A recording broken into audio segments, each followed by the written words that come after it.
Hello, this is Miss Whitley and we're doing English today and doing some letter writing. Now, in your Wednesday's lesson, you would have planned this letter. Now, you're pretending to be Bjorn's wife, the Viking, and you are writing to the god, the Viking god Odin, complaining that he has ended up in heaven rather than his rightful place of Valhalla. So let's look at what we need to include in our writing. So we also did a lesson on varying sentence structures this week. So I would expect to see simple, compound and complex sentences in your writing. All those other year 5 targets such as relative clauses, parentheses, expanded noun phrases would also be a bonus. So let's look at this letter in front of you. I've laid it out like a formal letter, so I've ensured that I've put my address on the right hand side. I've got the address of Odin on the left hand side. I've included the date and I've addressed it to Odin. I've called him Majestic because I thought that would be a nice thing to do to flatter him and make him feel more important. So he's going to pay attention to what I have to say in the letter. So I'm going to read the letter all the way through, and I want you, as I read it, to try and pick out some of those year 5 targets that we discussed. Okay, so dear Majestic Odin, I'm writing to beg you to grant my husband Bjorn the right of passage into Valhalla. I am sure you agree, as you are a loyal god to the Vikings, that Bjorn has been a valiant warrior throughout his time. He has always obeyed the orders of the Viking king, who, at times, made reckless decisions that could have cost my husband his life. Bjorn also dedicated his time to being a brutal, heartless warrior, pillaging villages and destroying lives without question. Okay, so hopefully, by reading that, you'll see some year 5 targets. So let's see if I can get my highlighter pen. Let's highlight some of them. So the first paragraph is telling the recipient of the letter why you are writing. So it's always good to start why you are writing to him. I've got parentheses here, as you can see. Oops, I've crossed it out rather than highlighted it. Let's see if I can find that highlighter pen rather than a writing pen. Let's have a look. Is that any better? Oh yes, so parentheses all along there that we've included. I've also got a relative clause, whom at times have made reckless decisions. Whom's a very old-fashioned word, so I think it's quite in keeping with this type of text that we're writing. Okay, so we've got all that. I won't highlight it all.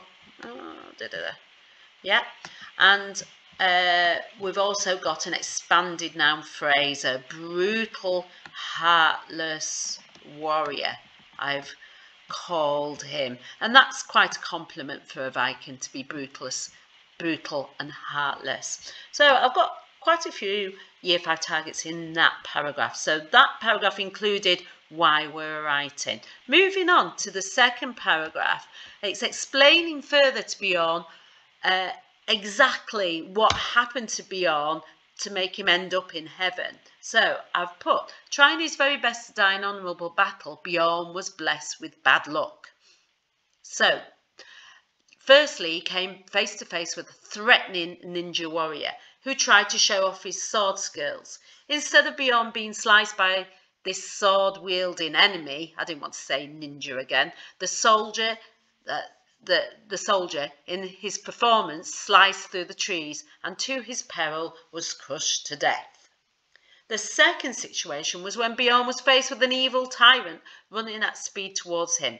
The man ran so fast that he didn't see the boulder on the ground and tripped over it. If this wasn't bad enough, the sword that the tyrant was holding flew from his hands, went whizzing through the air and landed fatally into his back. Bad luck continued to follow Bjorn, as his final battle was when he killed a ferocious monster that was creating havoc in the nearby village.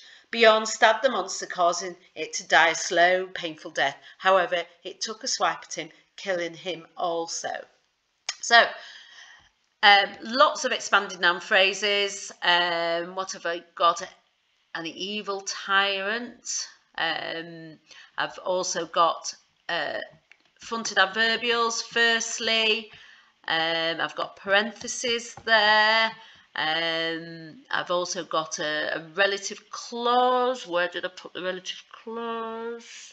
That was creating havoc in the nearby village is my relative clause, because that relates to the monster, doesn't it? So again, I've got a few year 5 targets in there. I'm also ensuring that I'm including compound complex sentences, maybe not so many simple sentences, so I should really pay attention to that in future. So I'm mixing and matching my sentences quite a bit. So let's move on to the final paragraph. Let's have a look, because I started writing. Bjorn was, moving on, more than happy to die, but the God-fearing nuns buried him, preventing him reaching Valhalla. So that's what happened to Bjorn in the end. The final paragraph in our letter needs to justify why you're writing again. So just to recap why you're writing, my final paragraph says, as you have read, dear Odin the Great, so a little bit of flattery again for Odin to make him feel important. My husband has sought out to die in battle. I am sure you agree there is no better Viking that deserves to spend the rest of his days in Valhalla. He should be, as you quoted, treated to an afterlife fit for a loyal warrior. And my apologies, I should have finished that sentence in inverted commas. And then I've signed it off at the end, yours, hopefully, Mrs. Bjorn.